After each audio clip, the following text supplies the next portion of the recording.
प्यारी साथ संगत जी, एक बार फिर से आपका स्वागत है। चलते हैं ज्ञान के दिव्य प्रकाश की ओर। साथ संगत जी कहते हैं कि दुनिया का सबसे तेज जहर निंदा का जहर है। इस जहर से संभल कर रहना चाहिए, क्योंकि यदि एक बार इस दलदल में फंस गए तो फिर बाहर निकलना बहुत मुश्किल हो जाता है। एक समय की बात है, एक राजा जो बहुत दानवीर और संतों की सेवा करने वाले थे, वे अपने राज्य से कभी किसी को भूखे पेट न जाने देते थे। एक बार संतों की टोली तीर्थ यात्रा पर जा रही थी। राजा को जब इसकी सूचना मिली कि संत हमारे राज्य की सीमा से होते हुए आगे जाएंगे, तो राजा ने खुद जाकर उनसे निवेदन किया कि आप हमारे यहाँ भोजन करके ही आगे जाएंगे। सभी संतों ने वहीं डेरा डाल दिया। सर्दियों का मौसम था। खुले स्थान पर रसोई का प्रबंध हुआ। राजा के रसोइयों ने बड़े से बर्तन में खीर उबलने रख दी।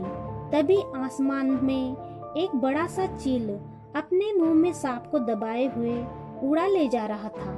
सांप बहुत छटपटा रहा था, लेकिन चील की पकड़ से नहीं छूट पाया। अपने बचाव में उसने चील को काटने के लिए अपने मुंह से जहर निकाला। वो जहर नीचे उबल रही खीर में जा गिरा। अब किसी को कुछ भी पता नहीं चला कि क्या हो गया। रसोई बनकर तैयार हो गई। सारे संत जब भोजन खाने लगे तो एक एक कर सबकी मृत्यु हो गई। महल में हाहाकार मच गया।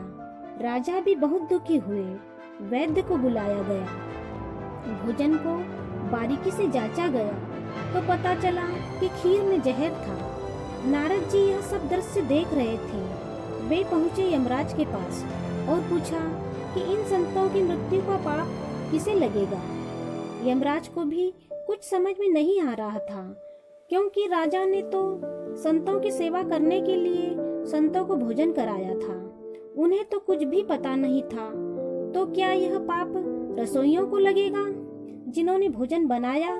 यमराज बोले, उन्होंने तो ईमानदारी से और पूरी शुद्धता के साथ भोजन बनाया था। उन्होंने जहर नहीं मिलाया।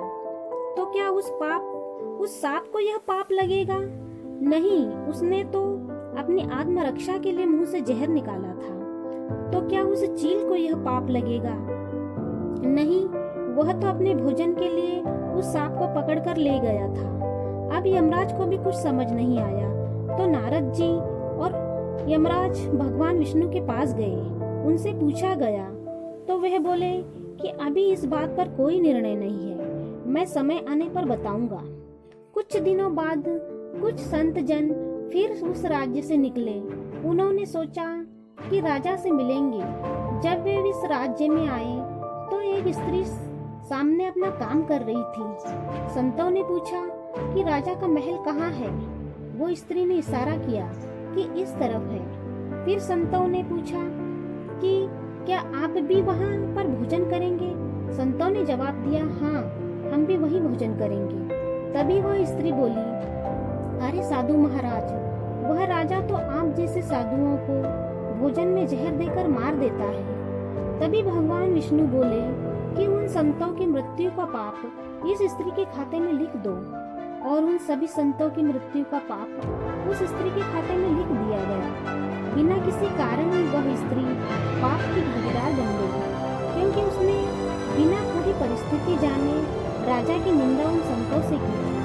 साथ संगत जी, इस कहानी का आशय केवल इतना है कि किसी की निंदा करने से हमें कुछ भी हासिल नहीं होता। उल्टे जिसकी हम निंदा करते हैं उसके पाप कर्म हमारे खाते पर चढ़ा दिए जाते हैं, और हम इन सब से अनजान अपने सर पर पापों का बोझ बढ़ा लेते हैं। साथ संगत जी, जब हम पर निंदा करते हैं तो हमारा बहुत सारा समय खराब हो जाता है और हमें इससे कुछ भी हासिल नहीं होता। यदि हम उस समय को प्रभु चर्चा में लगाएं तो हमारा भाग्य बदल सकता है। साथ संगत जी, यदि हमें निंदा करनी ही है तो खुद हमारी ही करें और चिंतन केवल परमपिता परमात्मा का करें। इसी के साथ यह खूबसूरत शिक्षा की यही समाप्त होती है। फिर मिलेंगे अगले वीडियो में। तब तक के लिए खुश रहिए, प्रसन्न रहिए और भजन सिमरन करते रहिए। राधा स्वामी जी।